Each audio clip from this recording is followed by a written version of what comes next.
I want to talk about forgiveness. Hi, my name is Uriel Mesa and I'm with ktslifecoaching.com. And this is a subject that's a little difficult for me to talk about, but I'm just going to give it my best shot.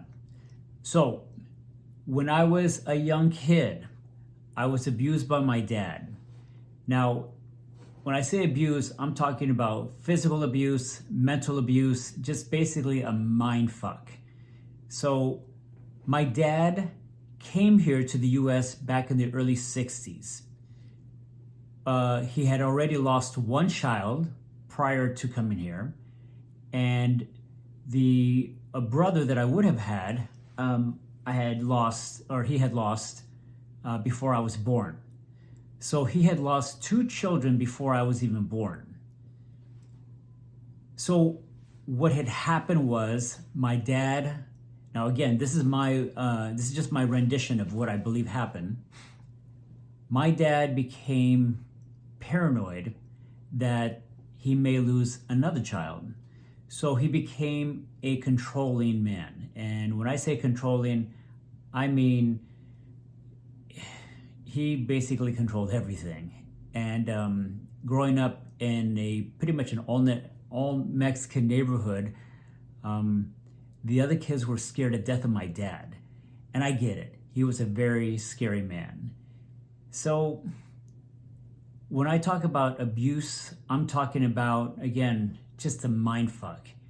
And he's not going to tell you more than once. The first time, he's going to physically tell you. The second time, it was going to be with the belt. So you just know that you don't fuck around. That when he says he's going to do something, it's probably going to happen. So you better listen to him the first time. I was under the constant threat of violence. Some of the things that he said to me, and again, I don't want to repeat them because I don't want people to think that he was a bad person, because truly he was not. And I'll tell you why in a little bit. But for now, I'm just telling you a little bit about like what I went through, what it was like for me. And my dad died in 1985. I was 17 at the time.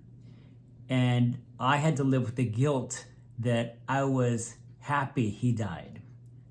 To me, the abuse was over, the abuser is gone, and I can finally start living my life for the first time. I literally remember once he was gone, feeling as though I can start living for the first time. I can call my own shots. It was interesting because I felt as though, it's almost as though, this is the metaphor I give to people, it's as though you were a slave for the first 17 years of your life, but then they take the shackles off and they say you're free to go, but you have no idea how to navigate into the world. You've never been taught anything. The only thing you know is the threat of violence.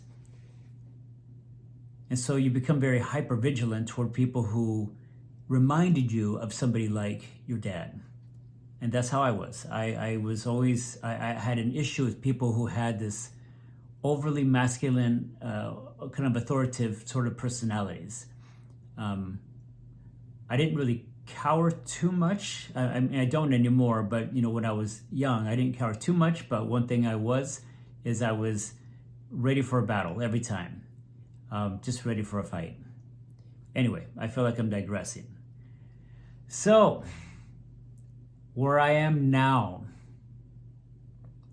about 20 years after he passed away, it was brought to my attention from a few people, a couple of them being family members, that they had noticed that even though my dad had been gone for over 20 years, I still lived as though he was around, and that and I was still angry at what he had done to me, because I feel as though because of the way I was, because the way I lived my life and the way I would view myself was all because of my dad. But I had to remind myself that I'm a grown man now, and that I can make the choice to keep being bitter and angry about it, or I can finally forgive him for this. So what I did, and this is just what worked for me. I don't know if this would work for everybody. But what I did is there was one day where I had the whole house to myself. At the time I had a roommate. And I just unleashed. So when I say unleashed, I'm talking, imagine if I'm sitting in a room all by myself and I'm imagining my dad right in front of me. And I knew that he no longer had any power over me. So what I did is I just unleashed on him. I told him exactly what I thought of him. I told him what it did to me, all his abuse.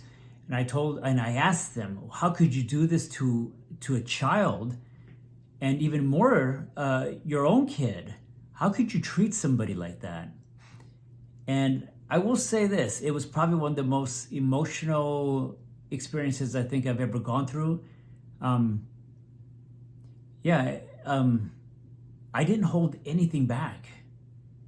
And that was probably the best thing I could have done, because what I noticed that came on the other side of that was a shift in the way I saw him. I used to see a man that seemed to get a thrill out of abusing his own kid and to trying to control someone and to try to be the scary dad in the neighborhood that he thought it was funny. But what I realized that who he really is he was a man that came here to the US who had lost two of his kids, one in Mexico and one here in the US shortly after getting here. And he loved us so much that he was willing to do whatever it took to make sure that we survived. So he controlled us. He told us we are not allowed to go outside of the yard. He didn't allow us to engage in any extracurricular activities at school. He was very protective of who we talked to. And, but yeah. So because of his fears, it kind of fucked me up a little bit. But I get why he did what he did. This is a quote that I have, that I often use. We all do the best that we can with what we know. And he was no different. He did the best that he could with what he knew as well. The unfortunate thing is it kind of fucked me up. But because I did what I did, I unleashed on him. I forgave him for everything. It had changed my perspective of how I see him. And I no longer am glad that he died. I wish that he was here. And because of him, this is the thing, is because of him, I am the man that I am now. I am an exceptionally extraordinary person that has this uncanny ability that can really hear what a person is trying to really say. That's how I got into transformational coaching. I feel this is a gift that I have developed in my many, many years with my many experiences that now I can share with people. And I can help people to be the best version of themselves, and to also let go of the shit that's holding you back. That is my gift. And I would not have had this gift had I not gone through what I went through. So because of that, I thank my dad. I know this sounds weird, but I actually thank my abuser, who at the time was my dad, for doing what he did to me, because I love the person that I am.